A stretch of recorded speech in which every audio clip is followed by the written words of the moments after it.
Let me start off by let me depose you. Your name and what it was you did for FVR for the time that you were working for him. Gabriel S. Claudio, they call me Gabby. Mm-hmm. I was the presidential political assistant Mm-hmm. of the President FVR from 82 to 86. I'm sorry, 92 to 96. 92 to 92 98. 92 to My 98. Okay, so 6 years. God. Okay. 6 years with the rank of undersecretary. Mm-hmm. So you ran the full, the full, Full stretch. stretch, the full okay. mile. But you knew, no, but you knew FBR way before Actually, that. actually, hindi. Of course, everybody's heard of him, and he was actually, notwithstanding the fact that I was with the government of, that was before the election.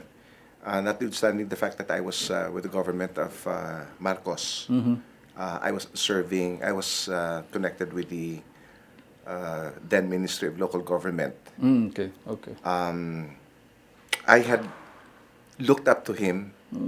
I had regarded him as a hero, my hero actually, especially after the EDSA revolution. Okay, okay. And I had always dreamt of someday having a boss that I looked up to, that I really looked up to, and that I considered to be my hero. The way you did. And eventually, I did the way you find did that it. that hero of a boss in FVR. In FBR. But so what attracted you? What characteristics? What traits attracted you or appealed to you about the man? I mean, even before meeting him. I mean, of course, he was Ed's a hero.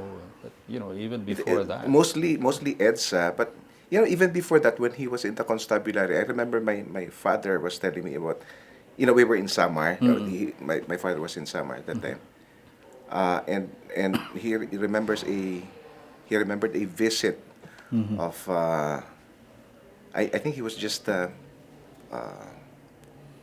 colonel or something in the constabulary, and he paid a visit to Samar, and he exuded a lot of leadership, a lot of honesty and integrity. That's how he struck my father. And my father was telling me about a particular visit that he made to the province. Okay. But I never really had any contact with no interactions pa. except that when I was with the Ministry of Local Government, serving directly under then Secretary Ronyo or Minister Ronyo, I had occasion to attend cabinet meetings, and I would see then General Ramos, and I had every admiration for him, for his reputation as a military officer, an officer and a gentleman. So professional, yung ganong klase, yung dating sa'yo. Oh, and at that time, somebody in the military and have a clean reputation of honesty, discipline, integrity. It was kind of rare. And that's what attracted you to his persona. Oh, pero yung attraction na yun wasn't really that concrete. I guess until I had the occasion to be in contact with him. Okay. This was 91. 91. Okay. 91. Ito yung first meeting. Having come from the Ministry of Local Government, Vic Sumulong, you remember Vic Sumulong? Vic Sumulong, the late Vic Sumulong. Yes. We were together in the Ministry of Local Government, together with Ronnie Puno, Secretary Ronnie Puno. And in 91, this was after the revolution. Vic Sumulong, who happens to be the first cousin of Cory Aquino and Piping Coangco, he and I were running the secretariat of the LDP, Laban ng Demokratikong Pilipino. Okay.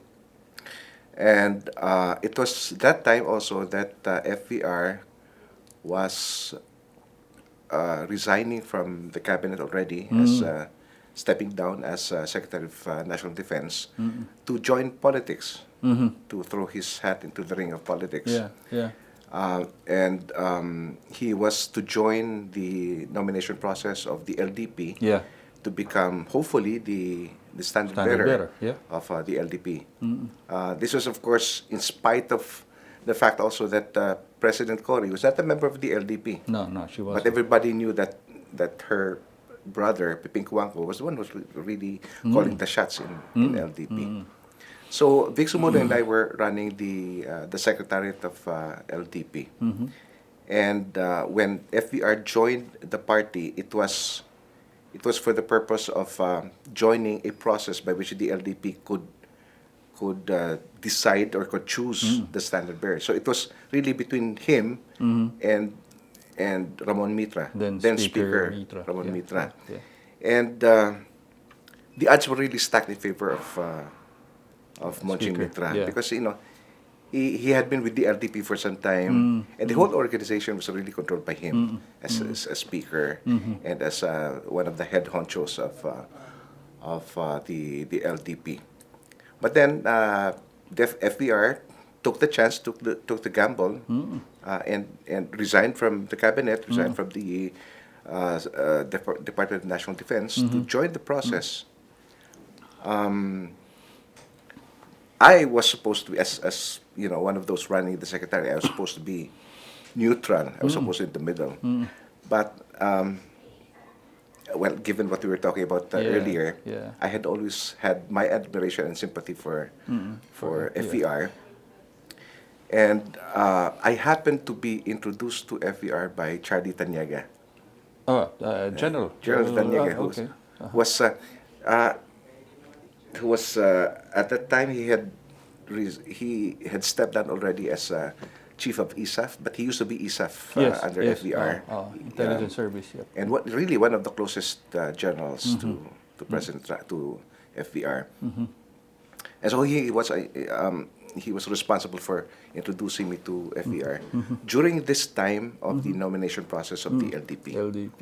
And so how did FDR's decision actually to throw his hat into the political race sit with you guys? I mean, at the LDP secretariat. I mean, what were you thinking, and or were you saying, what's he thinking about? I really thought he had a very slim chance. Because the machinery of the LDP was very much controlled by Monching Mitra. Yeah. There were a few of them who were sympathetic to FVR, but the control, as I said, of Monching Mitra was overwhelming. And so I thought maybe even in my limited capacity, I would try to even things out by giving some pointers to FVR and his campaigners, his supporters. Yeah, because eventually the nomination process would consist of an election. Yeah. Among the key leaders. So, being with the secretary, I would know the. You'd know the trend. The composition of those who were going to vote at the regional, provincial, and city levels. Right. So you had the pulse of where it would go, actually. Yes, and I would be in a position to at least give some pointers to FVR on which positions to fill up at the local level to make sure that that he had at least a close to an even chance of winning the election at the local level. But we could only do so much. Yes. And we all know that FVR lost the election. Before that, the process was an interesting one because the two candidates, the two would-be nominees, Monching Mitra and FVR, we brought them, the LDP brought them to all the regions of the country. Yeah. And we would call them regional caucuses or regional rollouts. Yes. And there was an assembly in every regional capital where the political leaders of the LDP in that province, from various provinces and cities, would assemble and would be given the chance to hear the platform the two, or the advocacies of the two candidates. Very interesting. And nakakatuwa nga kasi, yung I saw the how FVR metamorphosed from Talaga. a stiff, rigid military officer and bureaucrat Wow. to a to an articulate political leader, Wow. articulate and exciting political leader. Um, I could see the transformation of FVR from a bland speaker Yes. to a very exciting one. Towards the end of the campaign, and especially during the presidency itself, di ba? Nakita naman natin during the presidency itself, whenever he would tour the provinces Yeah. and go around, his speeches were full of humor, full of anecdotes, and he had become very good at dealing with people, Yeah. especially ordinary Yeah. townsfolk. The savvy, that Yes. was. So that was the time that So I guess the metamorphosis yung happened. exercise din na yun, even while it may have been traumatic for FVR and his supporters, traumatic in the sense that they felt that they thought that they were cheated out of the process, Yeah. or manipulated out of the process. It gave him an occasion to really go around and let his potentials as a political leader come out. That's where the political man came out, I Yeah. mean, he was a professional soldier. He was apparently a very efficient manager. And you're saying at about this time in his career, in his life, that's And when you that's could see when the transformation of the way he would address people, the way he would right, talk, right, the way he right. would deliver speeches. He became more relaxed, and he was able to establish better and stronger rapport with his audience. Talaga. Okay. But he lost the LDP primary, no? But decided na let's push through, no? And he did, no? He formed his own party. At that time, I wasn't formally with the camp of FAR. Yes, yes, yes. I was with the Still with, with LDP. with LDP. But I am told that even a few supporters of FVR, thought that was the end of it. Okay. But FVR himself and his key leaders thought that this was a campaign that we could not forsake, that we could not forgo. It was supposed to be it was something that ought to be continued, to be pursued, because there were much higher stakes. Yes, yes.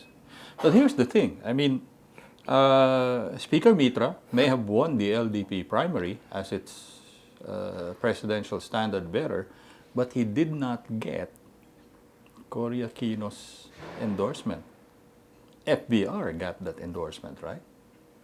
So Well, the endorsement was win-loss, never win-loss. formalized. uh-huh. It was maybe a tacit endorsement. But you could see during the campaign that some of the key lieutenants of President Cory at the time, like Frank Trilon, Right, was executive secretary, were very active in the campaign of right. FVR. Secretary Garucho. Yeah, Quite a number of the leaders of the campaign, Ah. those who manned the campaign team, some of them came from the cabinet of President Cory. Peter Garucho was the official campaign manager. Yes, yes. Boy Blue del Rosario, Yeah. Rafi Alunan. Yeah.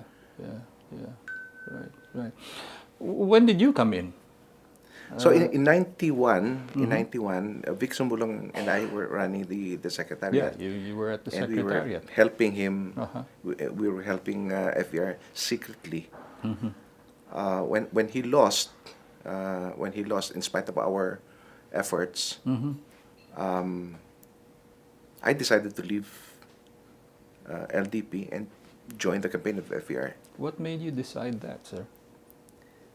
because I was really hoping that he would get the nomination. Now that he did not, then there was reason for me to agree with FVR and his supporters that it is a crusade, not only a campaign but a crusade Okay. to pursue.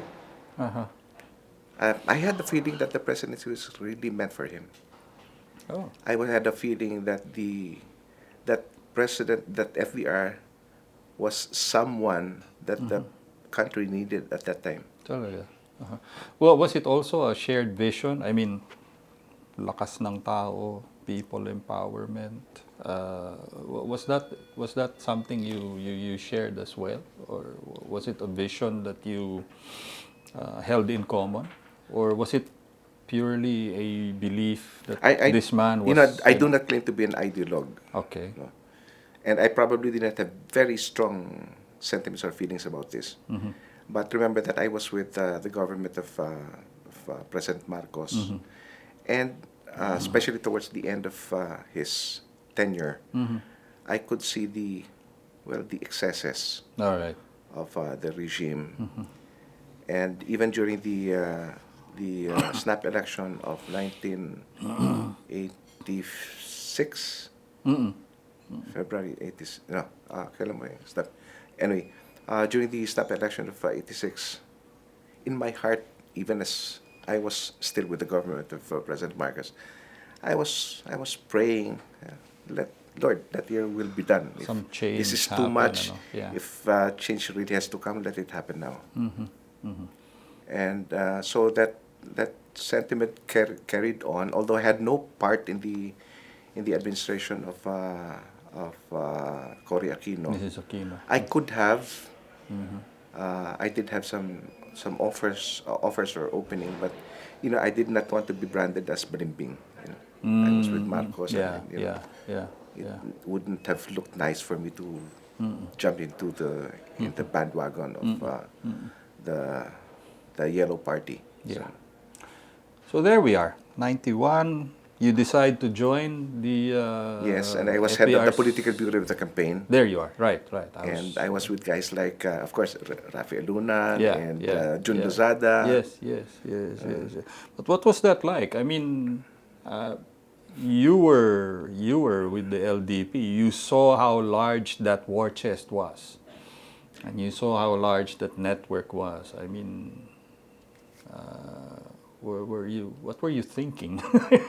I mean, were hitting your head on the wall, fighting slugging it out with that machinery. I always knew that we had a better product. All right. There's something exciting about FVR that Monching Mitra did not have. Okay. Okay, and there's I think a jinx in. I remember a congressman having been elected as having come into a high office like the vice presidency or the presidency. So there's something about being speaker that doesn't make you attractive as a Presidential material. presidential material. Talaga? Nakita mo naman, even after that, sino yung mga speakers na naging presidente. Okay. Even brilliant or capable as they may have been, like Yes. Speaker De Venecia, he didn't make it for the presidency. So I thought, and I was convinced that FVR was a much better and more exciting product than the other candidates. Yeah. Remember, it was a 7-way Yeah. contest Yeah. in 1992. Miriam, There's Danding, Imelda, Miriam, Jovi. Miriam Santiago, Danding Cuanco, Imelda Marcos, Jovi Salonga, Doy Laurel. Yeah. So, masaya. So, yeah, it was a pretty tight, which is why you couldn't have expected FVR to have run off with a majority vote. It was a plurality Yeah. of 23.6. Yeah. Percent. Yeah. Well, Okay. you really couldn't expect, with that kind of, with that crowd, Okay, but you believed in the product. You felt he was destined to become that. But there you are, right in the middle of the campaign. I mean, how did you sell that idea to? I mean, how did you pitch that idea to entrenched, you know, political groups? Or Well, how did you sell it to the Toby, electorate? credit should also go to the campaigners of FVR. We had very good uh, campaign strategists and operators Okay. in Lakas Tao at the time. There was Rafi Alunan handling the media, and Peter Garucho and Boy Bulu de Rosario, controlling the limited funds that we had. Uh, there were the former generals who were with FVR, guys like John Rania, Boy Saicon.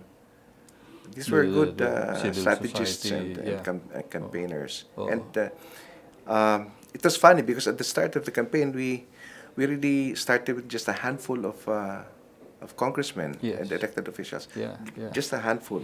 Yeah, just Joe DeBee and Yeah, you yeah. know, maybe Sa another congressman, carload. among the congressmen, there was Joe De Venecia, notably Joe De Venecia, Delmiro Amante, Right, right. and Jimmy Lopez. I remember the three because one of the crucial, I don't know if you remember this, one of the crucial incidents or events of the campaign was the so-called raid of the Batasan. Yep, yep. The printing This office. happened, I think, 9 days before the Yeah, about a week before. the- 9 days before the Yeah, election, to be right. more exact, I think. And we got hold of intelligence information Right. that sample ballots were being not only stored, but were actually being manufactured and printed Yes, yes. in the Batasan. Yeah. Because at the time, Speaker Mitra was Speaker of the House, and he is in control of the facilities of Batasan. Right. But that's, of course, illegal. You're not supposed to use government facilities Yes. and government resources for the campaign. Yeah. So we got hold of the information, and we hatched a plan together with Joe De Venecia, and it was actually. Should we reveal these things? Yeah, go ahead. It was a friend of or operator of Jun Lozada, who was working in the In the Batasan, house, yeah. that tipped us off. Jun Lozada told me, and I asked for a meeting with a very confidential meeting with Joe De Venecia, Rafi Alunan, and we decided we're going to do a raid Yeah. on the Batasan. Okay. Nes Isleta also, right? Nesisleta, yes, yes. Tony Carpio. Tony Carpio was the legal counsel of the of the campaign. Yeah. Okay, Justice Tony Carpio. And so it was the raid was to be undertaken on a Saturday when hardly anybody was there in the Batasan. And the three congressmen, De Venecia, Jimmy Lopez, and Amante. We decided they were the ones to go there because they could not be They denied were there, access. right? I joined them, and Tony Carpio, I remember, and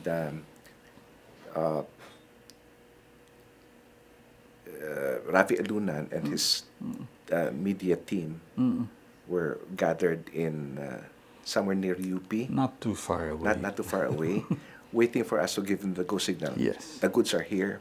Come down. Okay. But the risk was, what if we went there and there was nothing, Right. or if they had evacuated the stuff. That's right. So sabi sa akin ni Jordan na siya, putang ina Gabi, pagka nagkamali tayo rito, patay yung kampanya, patay si FVR dito. Yeah, it was, you better be sure about this. Right, right. But the night before the raid, we made sure we double-checked our information. The ballots were there. Yeah. The sample ballots were there. Okay. Okay. So we did the the raid, The and it raid. was sensational, Right, right. covered That was by yeah, both yeah, local yeah, and yeah. international Well, media. that And was a the, turning point, right? That's turning point, not only, not so much to bring down Monching Mitra in the campaign, because I don't think his campaign was really taking off that much, but it catapulted FVR right. as a Into the limelight, huh? political, Right, yeah, as a right. good political candidate, political strategist. To an extent, it sealed. So it gave us a very good Yeah. momentum Yes. Yes. for Oh. the election. And allowed you to focus on the two other uh, leading contenders, Contenders, that's right. Danding and Miriam, That's right? right. Right. So we're okay with Speaker Mitra. Closed out his. How did you guys handle? How did you guys counter the Danding factor and the Miriam factor? Miriam was diba, below radar, and suddenly she was shooting up, especially with the youth vote at that time. You remember? Well, ayoko pa masyadong pag-usapin. I don't want to say, bad things about the other candidates. But All let right. me just say that, consistently, the thrust of the campaign was to show FVR as the more exciting. He was the hero of Eds. the event, and the impact of EDSA was very, very fresh in the minds of the electorate. And all we had to do, I guess, was to keep that alive Yeah, in the yeah. minds of You the harped on it, electorate. right? It Here is a became. candidate. Here is a. I remember there was it was figuratively the image of an FVR riding a steed, a white horse, and coming into the scene where he was needed, coming into the picture, coming into politics, Yep. So, and really much of what was happening in the Philippines needed redemption.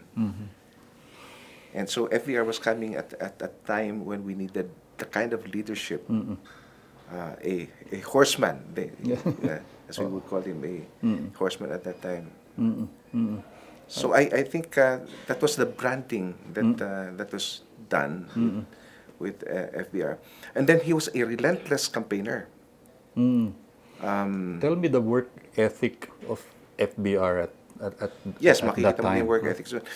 I would remember that um, we had a campaign headquarters, and he would fly out to various provinces, Wherever, yeah. and then come home late at night, and we would still have some debriefing, Yeah. only for FVR to catch maybe a couple of hours of sleep, and then move out again the following morning. Oh, Nakakapagod talaga, yeah, sobra. yeah, yeah.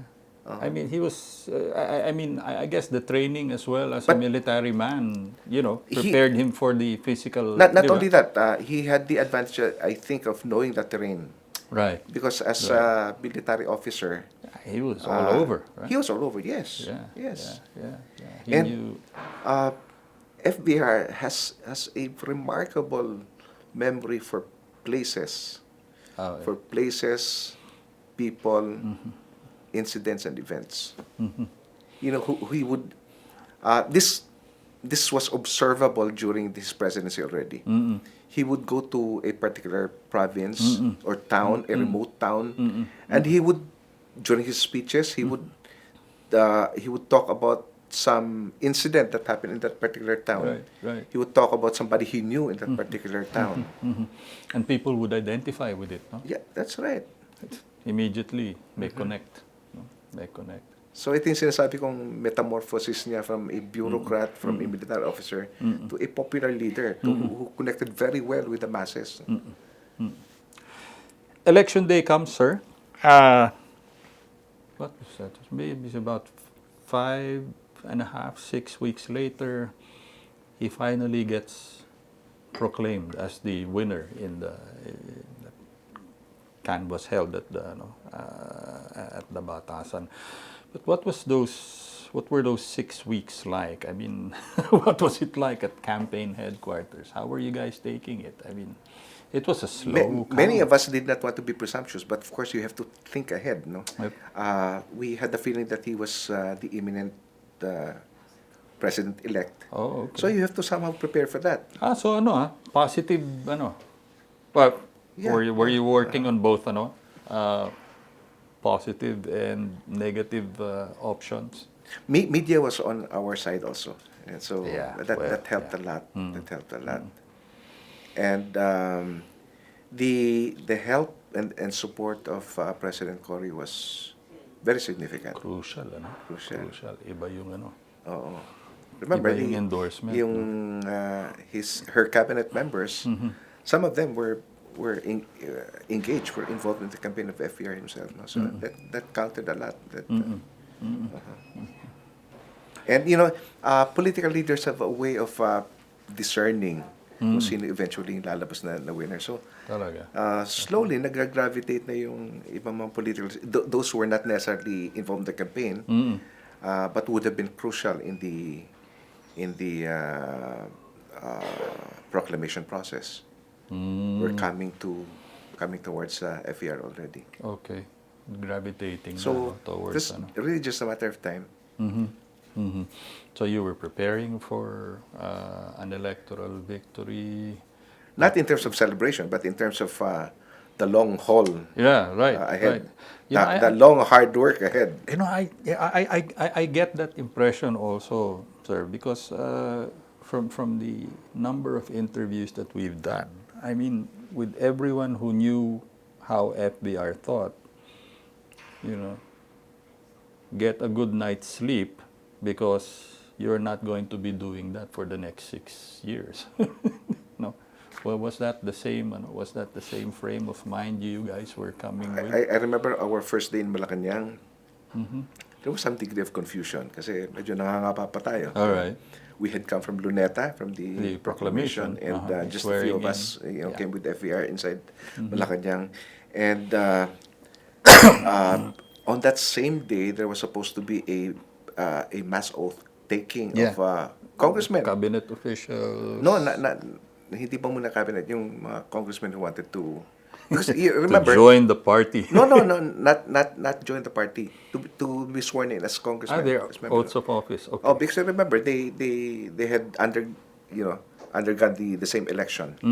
Remember the election of '92 was Yes, both yes. a general, And a local. national and local, Yes, yes. and congressional election. Yes, So yes.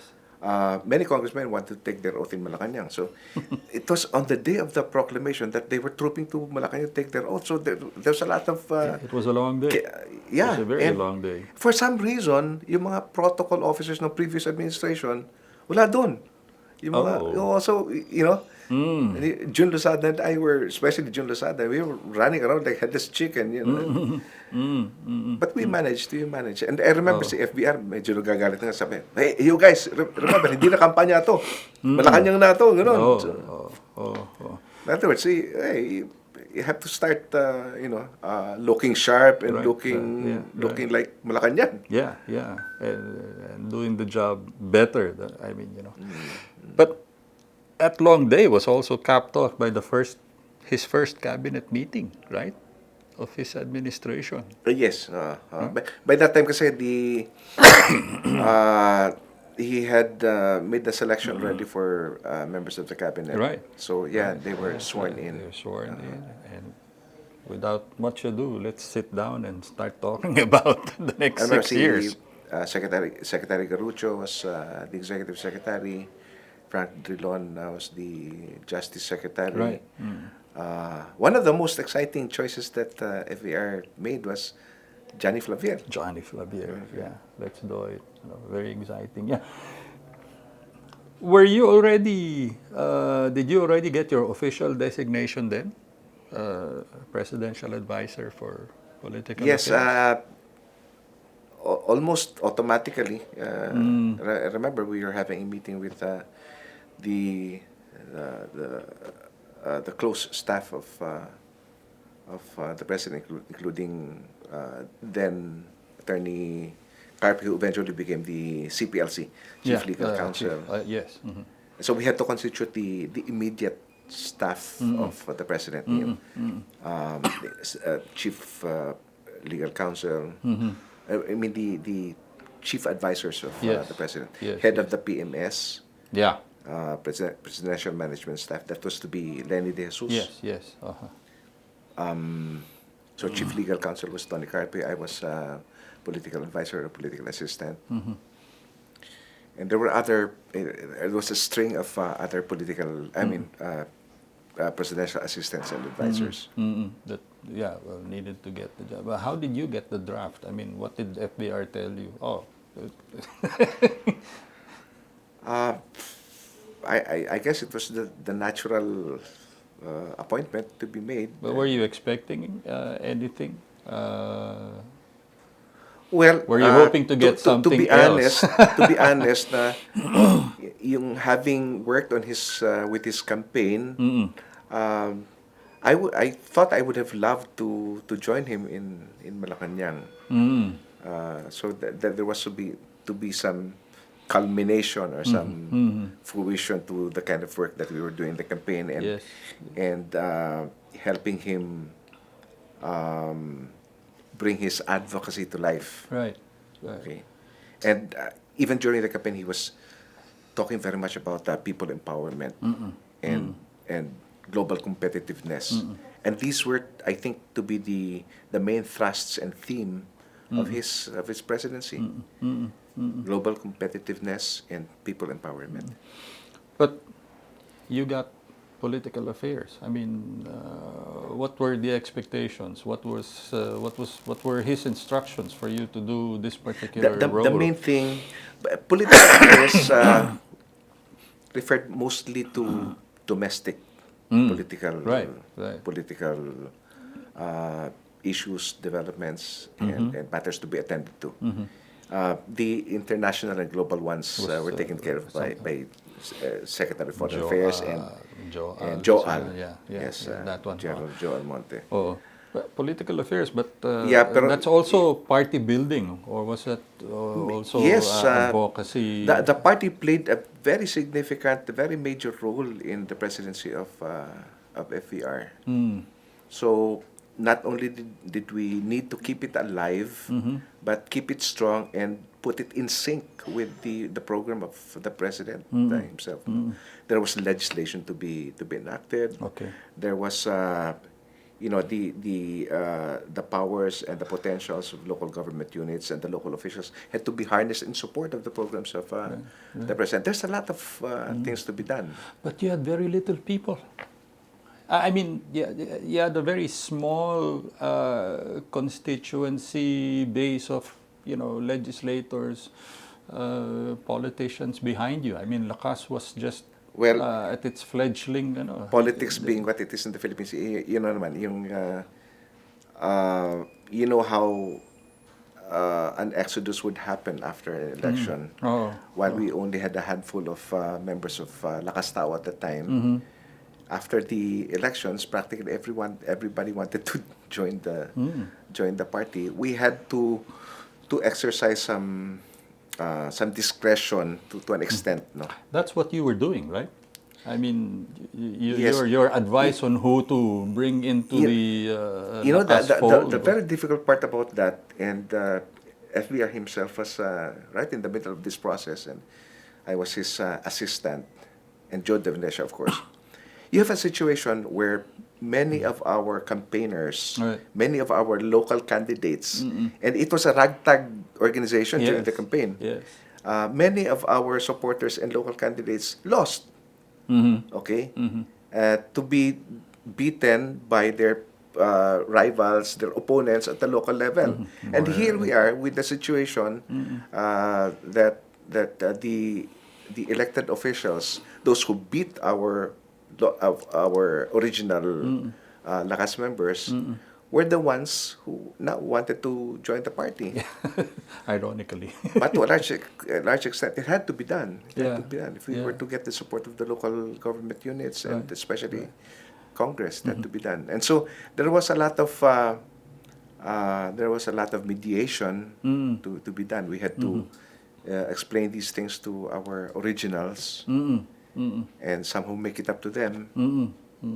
Mahirap na proseso. Yeah.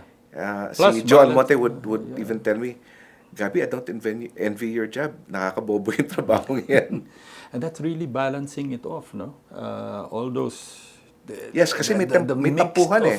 Yung mga natalo, yung mga originals na lakas, na natalo, were suddenly being supplanted or superseded by their rivals at the local level, who are now becoming the official lakas local chairman, lakas members. By the way, during the election, did I tell you, Lakas Tao wasn't really officially the party that we used, because as far as Comelec is concerned, Lakas Tao was not a registered political party. What was it nga pala? So we used as a vehicle NUCD. Yeah, National right, Union of Christian Democrats, and UMDP. NUCD, UMDP. So it was a merger of a coalition of Lakas Tao, FVR's party, and NUCD of Raul Manglapus and Lito Osmeña, and UMDP of the likes of Sanchez Ali. But eventually, after the elections, we had Lakas and UCD formally recognized by the party, by the Comelec. Yeah, which and eventually became the dominant, the majority party. Oh, because people flocked to it, as is with Philippine politics. But tell me about the life in the cabinet, sir. I mean, what was life like in the cabinet now that... I wasn't really formally a member of the cabinet, although I was always in cabinet meetings, because I only had the rank of undersecretary. But together with Lenny De Jesus, Jun Losada, the three of us physically would be always behind the president during cabinet meetings and LEDAC meetings. Exactly. If you were to keep up with the pace of President Ramos, you had to be physically and mentally fit, literally. Okay. Kasi he was moving so fast, and there was no time to be wasted. Not a day, not an hour, not a minute to be wasted. But he was running pretty... if you were to compare him to the other presidents, he had regular meetings of the following during any particular week. He had a cabinet meeting. I think every Tuesday. A LEDAC meeting. LEDAC by law ought to be convened only at least once a quarter. Quarterly. But in his particular case, he was convening LEDAC practically every week. Then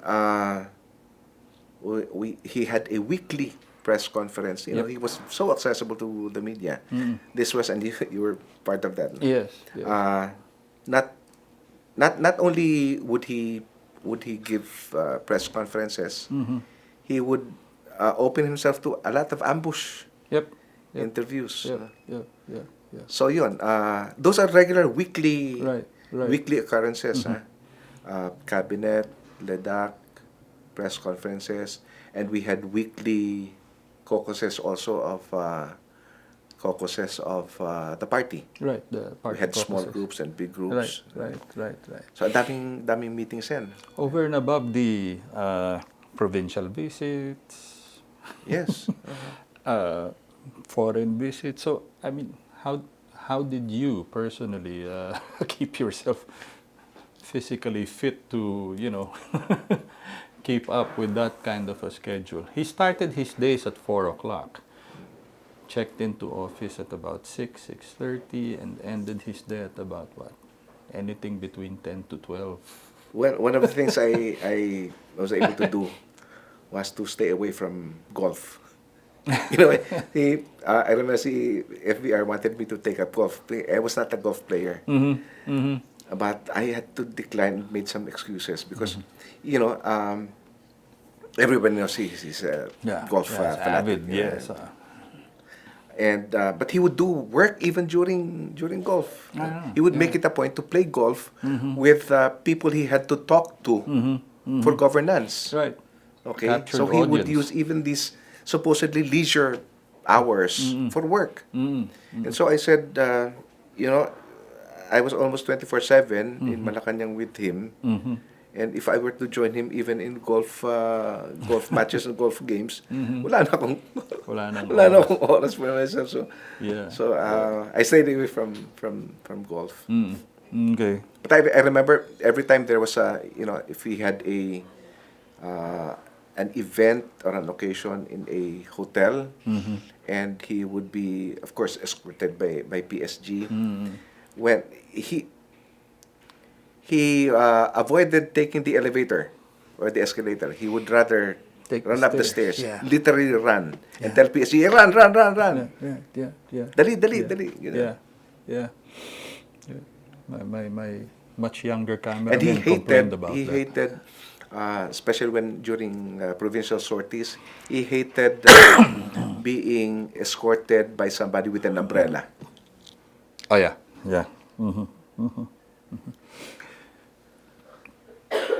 Tell me about what comes to your mind when you hear the acronym CSW. Okay. In my particular case, you know, I had to bring up a lot of political issues with him, political controversies and political problems with him. I made sure that I take it up with him not only as a problem, but as a solution. All right.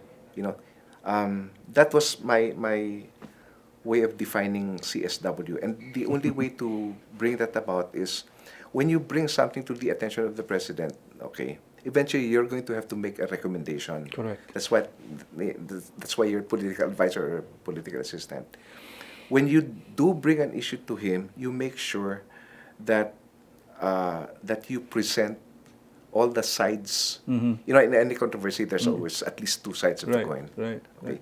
You make sure that you objectively and thoroughly present to him all the sides. Okay. Okay. For example, if there's a particular political controversy, what does this political leader have to say about it? What does the other political leader have to say about it? So that the president gets to see and hear both, at least both sides of the equation. Then eventually you have to make your own recommendation and explain to him why. Well, that's Kaya nga really- yung nandun yung di ba yung slogan niya na yung favorite analogy niya of bibingka. Okay. There's fire from the bottom, fire from above. Right. It's a description of thoroughness, comprehensiveness. Okay. The advice that you provided, I mean, you know, especially in your case, sir, I mean, tama si Joel ang hirap nung ang hirap nung balancing act na ginagawa mo. I mean, because for the pure and simple reason that your key stakeholder were politicians, and you know, politicians will have any and all interests under the sun, you know, bringing that with them. You know, I cannot think of a more fulfilling or more flattering situation than working with FVR, and you can see that he gives you his full trust and confidence. For example, in the regular caucuses that or small and big group meetings of FVR with political leaders, he would actually leave the agenda to me. Akong bahala kung anong. Wow. Because I would know the problems of the party and the. But that's a tremendous amount of responsibility as well. So Yeah. that's a burden. And so you would see FVR so relaxed during party caucuses, especially the ones that we had in his official residence in Arlegui. Arlegui, And that was we had a lot of good times. They're talking about difficult. We get to resolve a lot of difficult problems, especially when there are conflicts among or between political leaders of the There party. you are. Yeah. Yeah. and you will not be able to get anywhere and push the political agenda or the agenda of governance in a particular area where two leaders in a particular province, for instance, are at odds. Yeah. That's So right. we have to bring them Yeah. in front of the president and settle your differences here, no? How did FVR do that, sir? I mean, With a lot of coffee. talaga. Sasabihin niya dun sa dalawa, you're not leaving this room and I'm going to lock the door. There's a PSG outside. You're not leaving this room until you settle the differences. Then, kape, more coffee, gano'n. And that's it. Yeah. They There's a lot of literally cannot mediation. leave the room. Kasi for instance, you wanted to, FVR is in the business as president to look at the situation in each and every province. Ano ang mga kailangan ng provision nito, di ba? Right. What kind of assistance, what kind of development has to be put in place. And you're not going to be able to do that if the political leaders of that province are at odds. Kung nagkaaway-away. Right. You give a particular project or assistance through the congressman, magtatampo yung governor, Right. magagalit yung governor. So, di ba? You're going to be in a bind. So you have to mediate these things. Hindi ba dumating? There's a lot of it. Hindi ba dumating sa punto na may trade-offs? I mean, you have to give way here so that this fellow can, did But FVR you'd be surprised. Itong mga politicians are not as unreasonable as you would think they are. talaga? Basta pinaliwanagan mo lang, and then one thing they hate is that you ignore them.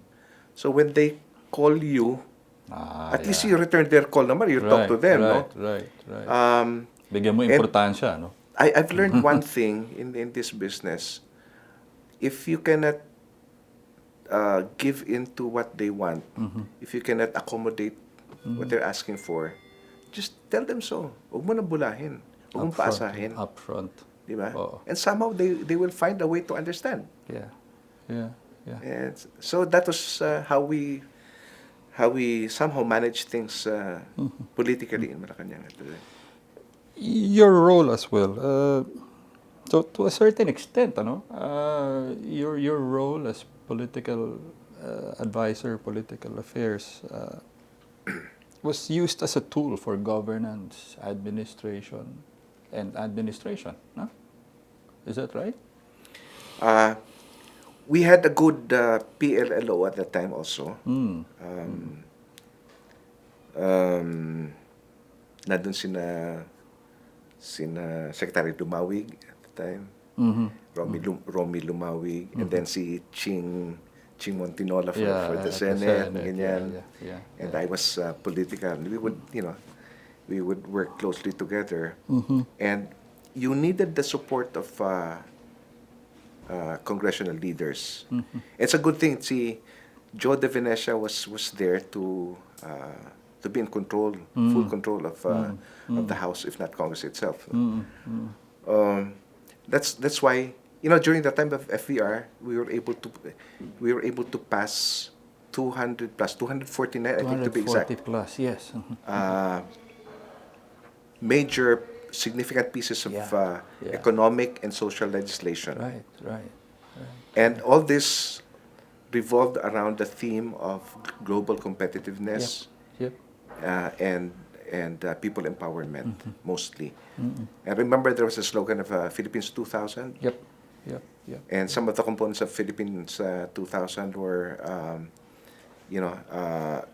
economic development, sustainable development, environmental protection, of course, people empowerment. And you remember the keywords of the president, he would emphasize the 3 Ds. Decentralization, deregulation, democratization. And democrat. Yeah. And dito lumalabas yung humor ni presidente. FVR. He would say during his speeches, remember our thrust, our campaign for people empowerment, the components of which are democratization, deregulation, decentralization, de Venecia.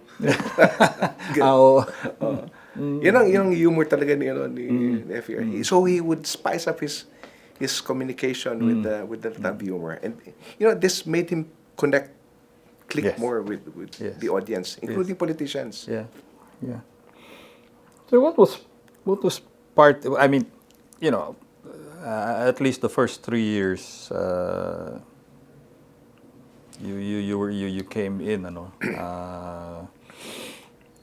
fledgling party. Eventually, you became administration. You became administration party. But what was party building like, leading up to the '95 midterm polls? I mean, at least you wanted to have card-bearing, di ba, members in Lakas. I remember NGCD. after the elections of '92, FVR wanted to made it a point to visit practically all the provinces. Right. Yeah. Yeah. Not only the ones where he won, but even the ones where he did not quite make it. All, actually.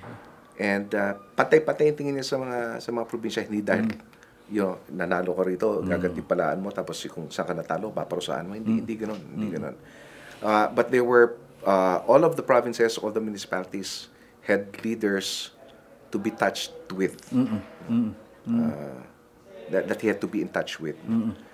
So we went around practically all the provinces after the elections and covered as many towns as possible. Yes. First to thank them for his victory during the elections, but more importantly to look into their problems, to look into their immediate problems.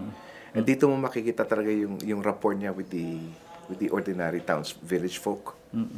Pag siyempre there would be throngs of locals, of people by the roadside, greeting FVR. Lalapit yan sa pag may nakakita ng matanda, lalapit yan. Oo, ngiti ka nga. Nasaan yung ngipin mo? Paggawa natin yung ngipin mo. Or, pag may mga coastal towns, akin na yung kamay mo. Tingnan ko nga. Baka may missing na daliri. Kasi kung may missing na daliri, dynamite fishing. Bawal yan. Sasabihin niya gano'n. But all of this with a touch of humor. Midterm polls. What made you decide? Grabe, dami ko nare-recall sa akin dito. For that coalition, I mean, you had Joe DeV's Rainbow Coalition in the House. The Senate was dominated still by the LDP, but they were very cooperative insofar as the reform legislation was going. But what made you decide to get into that coalition? And well, it was chiefly for the purpose of pushing for FVR's legislative agenda. There was much to be done in Congress. So you wanted to get more... aside from Lakas, the other major political party then was LDP, still LDP. Yes. And this was headed by the late Ed Angara. Right. Okay. So we entered into a coalition with LDP. Right. I remember it was a very difficult process of very interesting and difficult process of negotiation because LDP wanted so many conditions as and so many expected from someone like Edja. No? Yeah. Of course, with the benefit of their own provinces or localities where their leaders were in control. So they wanted to wangle as much concessions as they could from the coalition. Right. But and I remember we had several party-to-party top-level meetings where Joe De Venecia and Tito Gengona, figured very much had very significant role. So eventually, we were able to forge that coalition with the LDP, and this resulted in in a number of very important legislation. I mean, you agreed on ano, no? Equal, 6-6 sa Senate at least. Yeah, Parang di ba? ganon. Right, ano? Yeah. So, equal representation in the Senate. Yes, yes. But, did you get Even ano yung pati sa, because of course we were looking at the midterm elections of 1995, and a budget had to be in place, no? And ang usapan nga noon dapat 50-50 Yeah. Naging 60-40, naging 70-30, hanggang naging 9. Eventually, I think puro lakas ang gumastos ng Oh, eventually, it was the, election, it was the Lakas War Chest that or funded at most 90-10, you know. that shrewd a Well, negotiator. Well, Yeah. but you will remember the kind of legislation that FVR through his leaders in Congress was able to pass. Right. Very significant. Right. There was the ratification of the Uruguay round of WTO GATT, General Agreement on Tariffs and Trade, Yeah. which led to the accession of the Philippines to WTO. Okay, and then not necessarily during that particular time, but in general, makikita mo yung direction ng legislative agenda. It was consistently supportive of the thrusts of global competitiveness, Right. and Liberalization. people empowerment. Oo. So you had the creation of the Department of Energy. Right. Right. You had the emergency powers of the president right after the election. Yeah. to Electricity. be able to power address and to crisis. cope with the energy crisis at the Right. time. Right. You had the creation of the LEDAC was created during the time of FVR. And this is up to now the mechanism to bring the executive and the legislative together to forge a common legislative agenda. Very important. The creation of PESA Right. also happened during FVR. Then you remember the repeal of the anti-subversion law, Yes. which effectively decriminalized membership in the CPP. Communist Party of the Philippines. Yeah. Okay. Yeah, right. Ang broad, napaka-broad nung Yeah, because under Philippines vision ni President Ramos sa Philippines 2000, there was a lot of emphasis being made on peace and stability. Peace and stability. So the role of the presidential advisor on the peace process was very significant. Also, yeah. Yeah. Yeah. And that was how we were able to forge, continuing talks at least with the Communist Party, and eventually the MNLF. Yeah, two peace agreements. The peace MNLF, agreement with the MNLF. and then Yes, SSP. yes, Yeah. which is why the presidency of FVR was characterized by relative peace and stability. There were no coup attempts, and the rebellion in the south was very much put under control, quieted down. You got your the Lakas Laban coalition got what it wanted. I don't think there was that many opposition or other parties that were able to make it, and that solidified the parties, legislative agenda. the position, and pushed gave further push for the agenda. But here's the thing. I mean, you were heading towards your last 3 years as an administration, and I guess you guys were taking a look at 98. I mean, how do we continue with all of this? And clearly the most viable and most popular choice at the time was the vice president.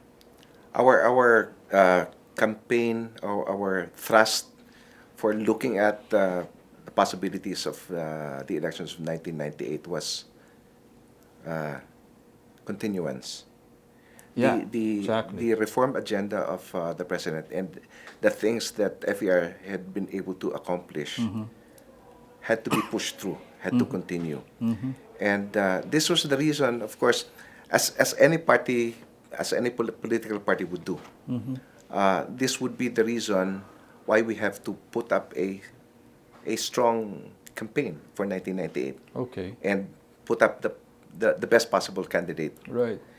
And well, we knew what happened. The the party underwent a series of activities and events leading to the eventual nomination of Joe De Venecia as Mm-hmm. standard bearer of the party. But was it? What was the soul searching like? I mean, as early as if I can remember, maybe '96. I mean, Estrada was just really the hell bent on. He said that he's going to seek the presidency, and that The- good luck to anyone else who wants to You know, no run offense against meant me. to anybody, but you have to compare the kind of contribution that, for example, Joe De Venecia and Rene de Villa Mm. uh, put into government, put into governance, Right, right. brought to the country Right. compared to anybody else Yeah. that would be aspiring for the presidency, and it was not difficult to see what kind of candidate, what kind of leader would be in the best position to continue the reforms of the FVR. president. So foremost in the mind of FVR was continuation, continuance Oh. of the reforms, continuance of the momentum. Oh. So the party Lakas went through a complex nomination process because there was quite a number of Candidates who. materials for All candidate right, yeah. even within the party. Yeah. But principally there were Joe De Venecia and Rene de Villa. Yeah. Eventually, yeah. Just Yeah. two, right? And so there was a convention, a party convention to determine the candidate of the party. Mm-mm. And eventually it was Joe De Venecia who was selected. Mm-mm. Mm-mm. But eventually, Rene de Villa bolted and set up his own organization, right? Yeah, that's right. It's because even within the cabinet, Rene de Villa had a lot of support, considerable support. Okay. So it was really a dilemma. It was a Heartache ba sa ano yun? Heartache pa sa inyo kay FBR na given already, an overwhelming candidate, opponent, I mean, na mahahati pa. I mean, the party itself would splinter because of. Yeah, of course. Not only because he had to choose somebody over another Yep. who was close to him, who had supported him considerably, and was of significant support to the administration. But it lessened also the chances of victory in Exactly. 98. Yeah. Yeah. Right. We had Rene de Villa running on his own, Mm-mm. of course with his supporters, and others from Right, right. the party also. Right. So you had a very popular candidate, and you had quite again a stream of opponents, and that was dividing the pie into far smaller pieces that eventually sealed the victory of. Yeah, that was a difficult campaign. That was a difficult campaign, and it was a painful process of selecting the candidate of the party, because we had two very able candidates who were both close to the president and whose contributions to his presidency and to the government were difficult to measure, Right. immeasurable. Yeah. So it was a difficult decision to make, and so we had to be very thorough about the process. We tried to make it as democratic and as comprehensive as possible. That's why we had at least two major caucuses that Right. made up the convention. One in Hotel Intercon, the other one in was it PICC, I think. Okay. Yeah, yeah. Those two assemblies. Continuance, you mentioned that a while ago. But even before the elections came in, there was one or a series of political activities actually that happened. Pirma and the People's Initiative. Uh, were you part of were you part of that initiative? I mean, No, it was a private. It was an initiative done uh, by the private sector actually, and whether it had the support of Malacanang or it had the support of government itself is something that remains to be debated upon. But officially, yes, it was an initiative of the private sector. Those who thought that some major changes in the constitution had to be put in place. It was about time to amend the constitution. But yes, we did run into a lot of trouble because of that. Some the opposition and some sectors of even some quarters in the Catholic Church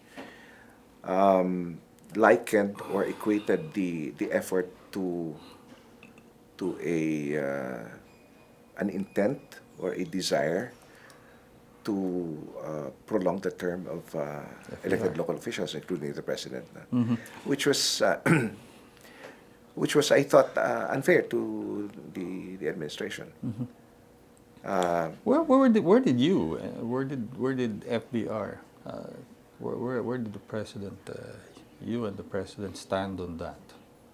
I mean, you of course were looking at it from a political Actually, standpoint. believe it or not, I never wanted the chance, nor did I actually get the occasion to talk to President FVR directly about it. Talaga. Okay, but Your advice was not sought? well, you remember that time that President Cory called for a protest rally in Luneta, Yeah, where yeah, yeah. they were able to muster a crowd of 1 million. That's certainly something that we had to take notice of, Yeah. and even the members of the cabinet couldn't really make a definite interpretation of what the direction was. But it's really unfair to come to the conclusion that the president was behind it. Malacanang was it?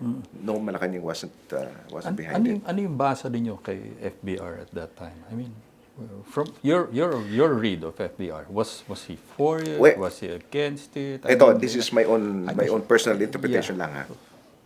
You have a situation where the president was to step down in a year. Yeah. In a few months' time. And there was still a lot of work to be done Right. in Congress by way of legislation, Yeah. by way of reforms, Right, right. and you don't want a situation where the president is considered a lame duck. Okay. Okay, so what do? The president will not be able to run anymore in 1998. Okay. So if there is such an initiative, although I hasten to say that it did not come from Malacanang, it did not come from well, there were elements of the party that were in support of that initiative, sure. Okay, but certainly not sanctioned by the president himself. But if it's a movement that somehow delays the inevitable branding of an incumbent president as being a lame duck, then that's something that government maybe should welcome, because it gives us more time to push for the kind of reforms that we had to put in place in government, in Congress, in the level of the local governments. So the question is, did we actually put a stop to the People's Initiative? Well, maybe the way to answer that is, perhaps it was not our place to put a stop to it. That's why they call it a People's Initiative. It's coming from the private sector. And let it run its course? Yeah, and it did. But when the protests happened, Yeah. and I think it came to an extent where it was actually derailing some of the much of the work of government. It was distracting us from the main agenda of governance. Then, to the credit of the proponents of People's Initiative, I think they took it upon themselves to quiet things down and to put a stop to it. And then eventually FVR decided, no? No, but actually, Did he? No, if I remember correctly, it was the Supreme Court that came up with a Declared ruling, it, with a verdict that the People's Initiative lacked an enabling law. Right. So there it was. You didn't really need to, no. FVR really didn't need to. So after that, we got into the election mode. Yep. And the party jumped into the process of trying to determine and nominate the official candidate for 1998, and that came out to be Joe De Venecia. Joe De Venecia. Okay. So, campaign period starts. So, you had Joe De Venecia, his running mate. Hindi ko maalala. GMA. No, GMA ran for president. No. Diba? Didn't she slip down? No. Diba? Lakas No. Kampi. Sila ni Tito Soto. Campi was a smaller political party. Right. That was in support of FVR. There was eventually a merger between Lakas and Campi. But the faction of Campi tried to move or to propel then Senator GMA as a candidate. And I remember that. But she and Tito Soto, I remember. And then Tito went back to the Senate slate. Didn't really take off. She slid didn't down. Didn't really take off. Oh, okay. So they were trying to. Campi was trying to push for GMA as the anointed one of President Ramos. Okay, and I remember there were a couple of meetings at least that I attended. Where Campi was represented by then Secretary Abes and Piping Cuanco, I think, was also involved there. Bert Romulo, Secretary Bert Romulo. Then Senator Bert Romulo. Yeah. But anyway, so eventually,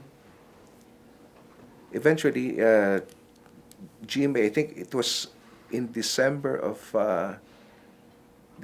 97, decided, after much reflection, decided that she was not going to insist on it, and agreed to becoming VP. To slide down to becoming VP candidate for Joe De Venecia.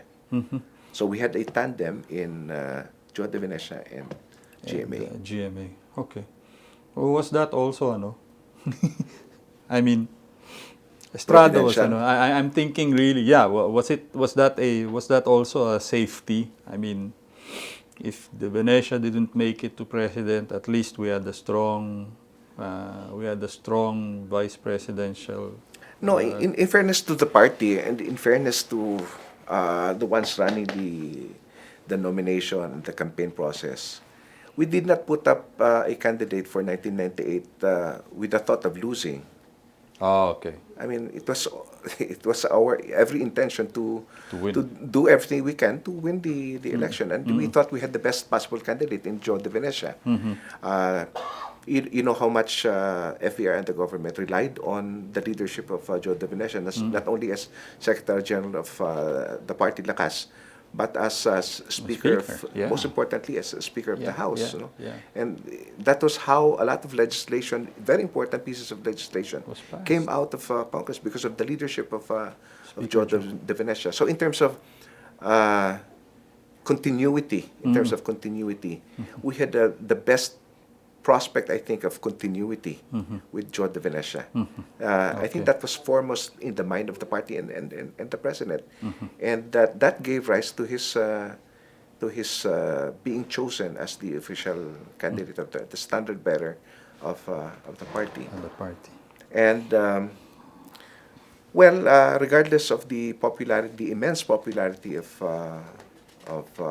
ERAP, we thought that Joe De Venecia, because he was the candidate of the mighty Lakas machinery and party, that he had a good chance of Making it. making it, and because he had the substance.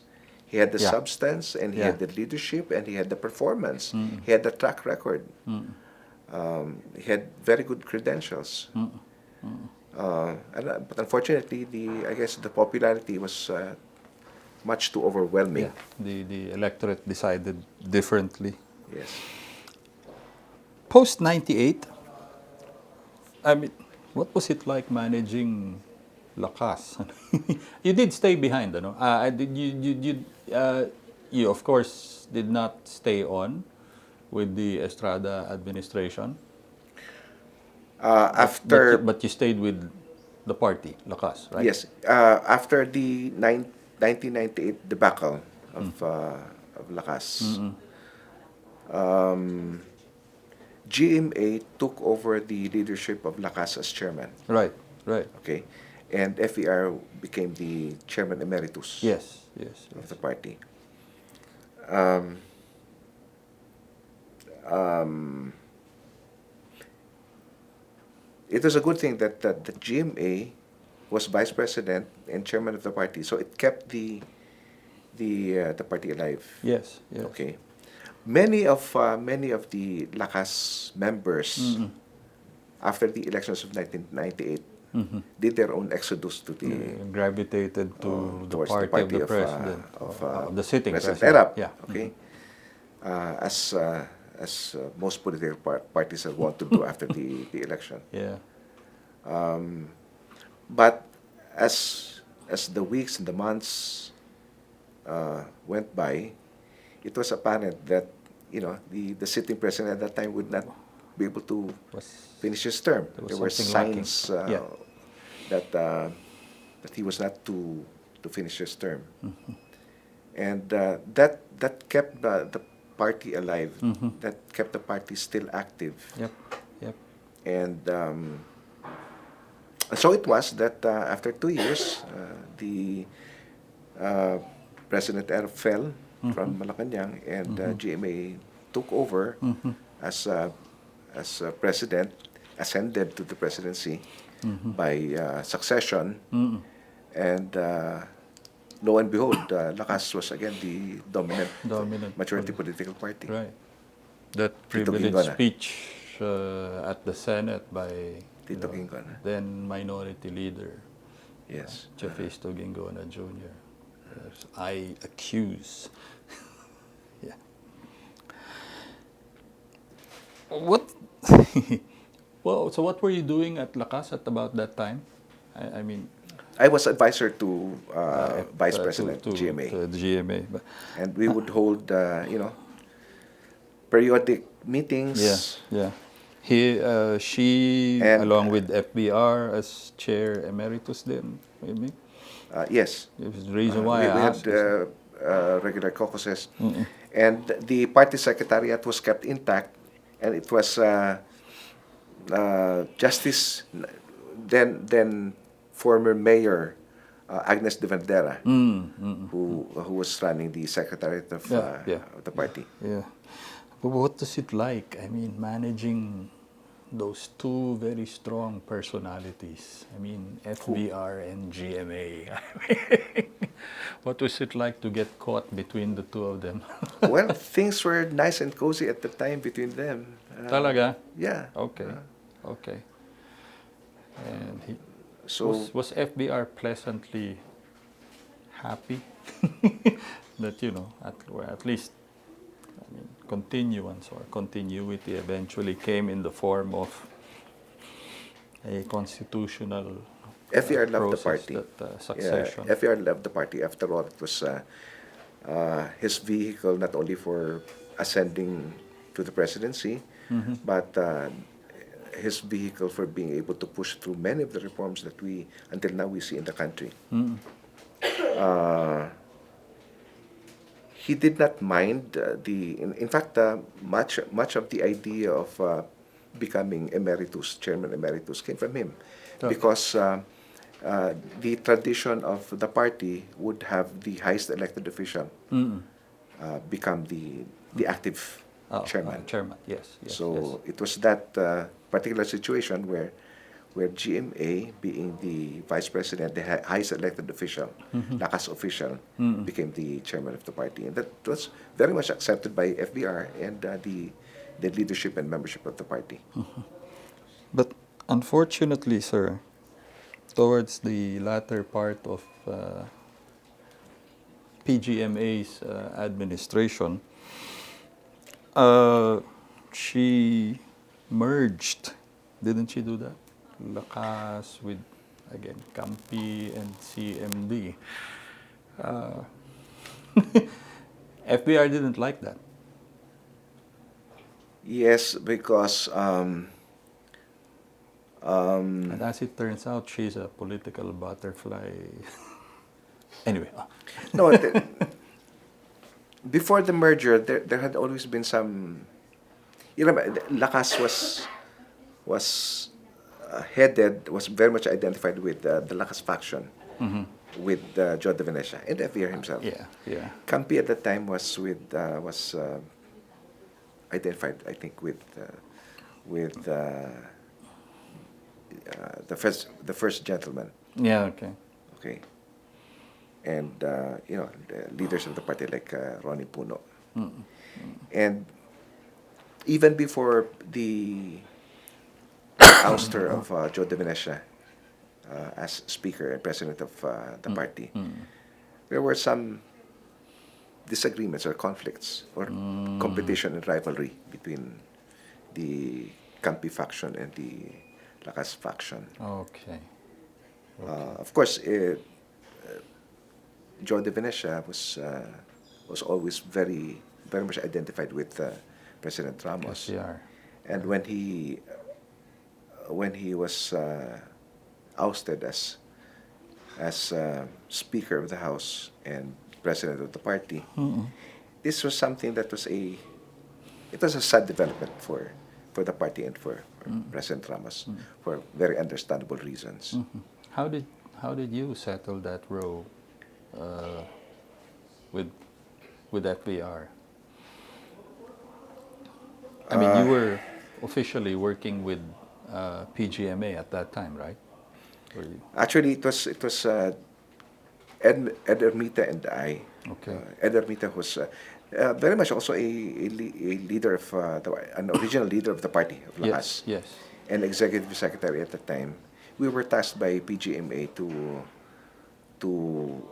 effect the merger of Lakas and Campi, which we did, and we did try to explain that to President Ramos. He tried to be very understanding about it, but of course, you know, given the situation that happened to Speaker de Venecia, it's not a very happy development as far as the party and as far as FVR was concerned.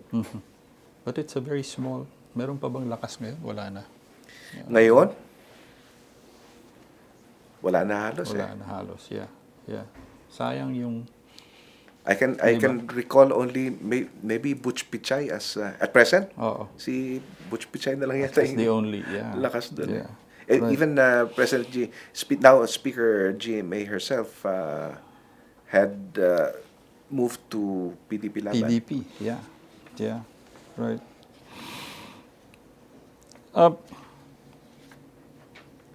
But there's still some healthy interaction and meetings or exchanges between you and FBR. Oh yes, naman. So how do those And then meet and I in discussions go? in so many words and in so many ways have made our apology and our expiation Oh, for that development. Looking Whether back, it was a wise decision to merge Lakas and Campi, well, on the part of GMA at that time, President GMA, she was looking at the prospects of strengthening the hand of the party in the elections of 2010, which was why the two factions had to be put together. but eventually The lost. sad part about it was the unwanted victim of the process was Joe De Venecia. Yeah. What are the exchanges like with FBR these days? I mean, you guys still take a look at the political scene and I will always How look I up wish. to him as my president. I will always look up to him as the hero and idol that I wanted for a boss. And it was a dream come true to have been able to serve him as his political assistant, as his political advisor. Looking back at the 6 years, I mean, was it enough? I mean, that was what Pirma and the People's Initiative was all about. Well, until now, many people would say that no, it wasn't enough. Perhaps if FVR had been allowed to continue as leader of the country, perhaps we would not have been set back as we actually were Yeah. after yeah. 1998. Right. At least for the 2 years after that. Yeah. How many years do you think would he have needed more? It's Ito yung historical ips. difficult to quantify. But we really had the momentum, except for the Asian financial crisis of Kicked in, 97. 1997. Right. And many people thought that we were very much on our way to becoming a tiger economy. Right. And remember, that was the slogan, Right. Philippines 2000. Right. Yeah, we were actually already, tiger cub, Remember, classified as a cub. if I remember correctly, by 2016, 1996, by 1996, the GNP was growing at a rate of 7 plus, Right. and the GDP was running at 5 plus. Right. Yeah. Tiger. Very intense. And just maybe, what my last question would be, what could be, to your view, is FBR's greatest legacy? That 6-year administration, or his life as a servant. Public I think the symbol, the image of a national leader who truly and honestly loved his country, which set a very good and indelible standard for future political leaders of our country.